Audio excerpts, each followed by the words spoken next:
Good morning, good afternoon, good night, whenever you see the video. Y'all see I'm in traffic right here. I'm gonna show y'all everything this go around, the nitty gritty with everything, right? So this is gonna be one of my more expensive lessons that I'm having to learn right here. So y'all see that I'm on the side of the road here, on the side of 75, which I already ain't got no business being on the shoulder anyway, because you know parking on the shoulder is dangerous. So basically, what don't happen is, oh snap, what the hell stuck on? But I'm loaded, 44,000 pounds of Pepsi. I picked it up in Atlanta, Georgia, and I'm down here in Forsyth, Georgia right now, waiting on the loads to come roadside. So basically, I had a little under a quarter tank of fuel, but the truck, it crunk up this morning and it cut right back off. If y'all can see the angle that I'm parked at, and we going on here. So basically what happened is, you know, you got two tanks, and with the two tanks, the fuel basically ran over to the passenger side, and it's at the back of the truck now. It's at the back of the tank. So now I'm waiting on the loads to come, and they're gonna give me some fuel. They're gonna bring me like 25 gallons of fuel, and we're gonna prime it off.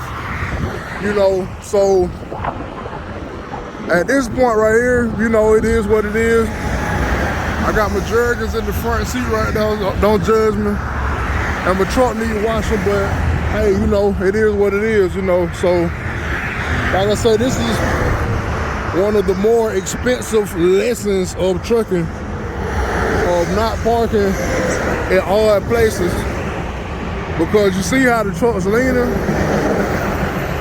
So basically, I'll show y'all what they gotta do. I'm gonna go ahead and pop the hood and show you what all we finna have to do. Cause we're gonna pour fuel in the driver's side tank, and then once we pour it in the driver's side tank, we're gonna pour a little fuel in the fuel bowl, and hopefully she'll go ahead and start up. So we'll see. So you see, this is up under the hood. This is the fuel bowl right here, and as you see, there's nothing in it.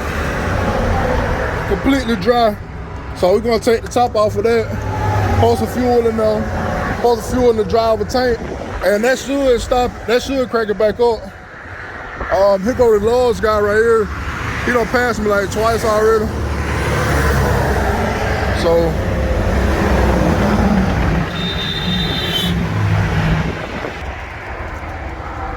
So how many calls a week do you get like to have to put fuel in the truck? I'll say about, not that many actually. Not that many? About 3 times a month. 3 times a month? Yeah. So I'm one of the lucky 3 then. You're lucky 3. Oh man. So how much, is it gonna be like a real expensive like call? I got a bill in the truck right now. Yeah.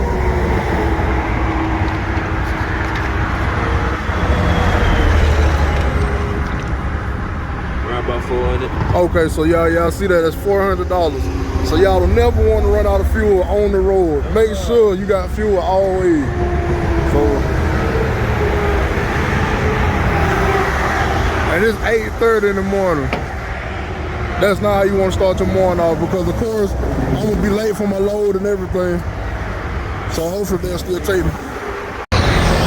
Something else I'm gonna tell y'all, as car drivers and truck drivers, when y'all see the servicemen on the side of the road, make sure y'all get over, because y'all see how dangerous this is. This man came out here and risked his life to get me some fuel this morning, and I really appreciate it.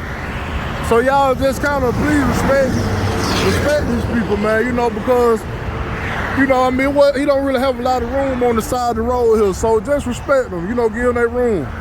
You know, if y'all see they flashing lights or they truck on the side of the road, just do that for them. That small favor can go a long way, man. You don't want to see nobody hurt, and you don't want that on your conscience, the knowing that you hurt somebody like that. So he leaving because, well, let me get back in the truck, my squad, talking to y'all. Yeah, so he's leaving right now because he put all the fuel in the tank and then put it in the bowl.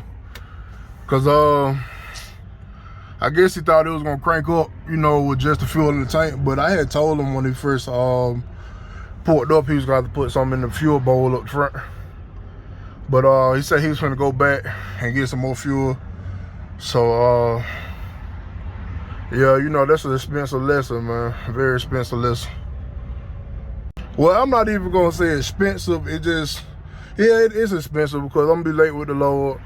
I'm paying for this out of pocket, so you know. Yeah, you live and you learn. Sometimes you have to go to the bank. See how I'm leaving the bank? Just left the drive through. Sometimes you have to go to the bank. I'm gonna show y'all why though.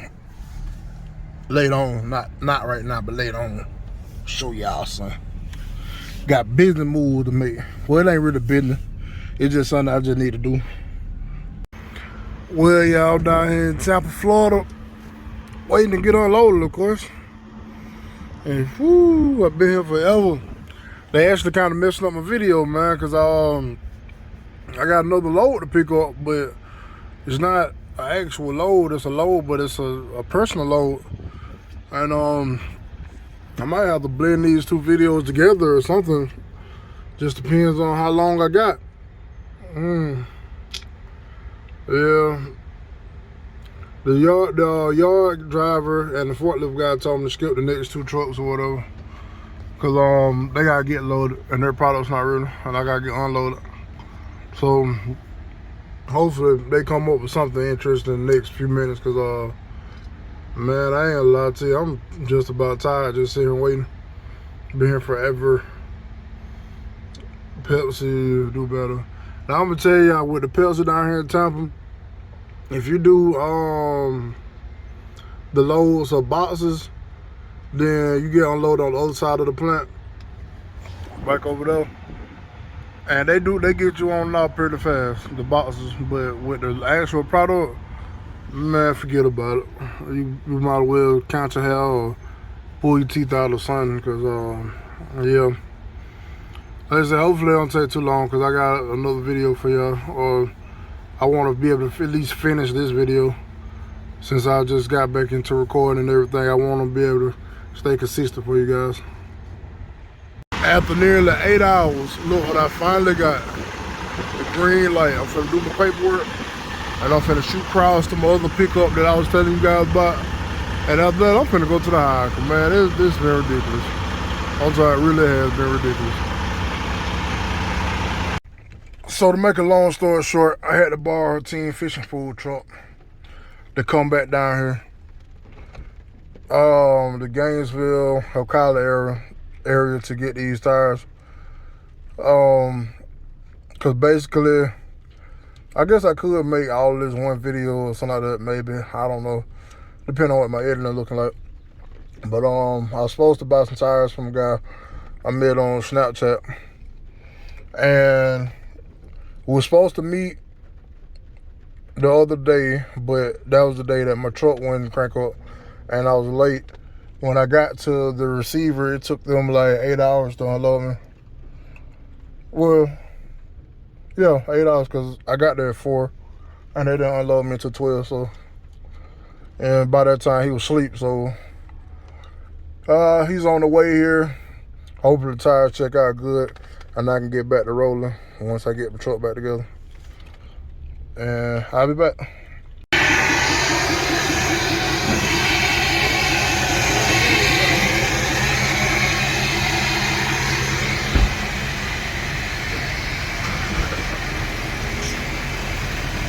Truck is clean, man.